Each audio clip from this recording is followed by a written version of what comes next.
大家好，我是木子，咱们今天做的是羊肉炒甘蓝。这个甘蓝呀，咱们把它用手撕一下啊。手撕呢，咱们只要这个叶子啊，只取这个叶子就可以。然后这个梗的口感不是很好，就不要了。然后羊腿肉切成薄片。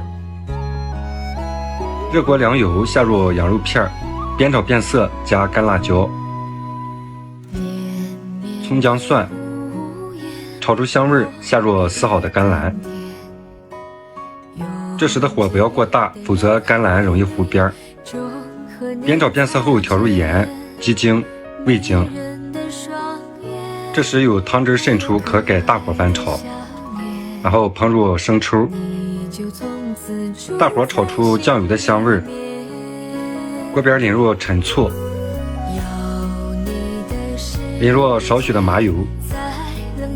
翻炒均匀，出锅即可。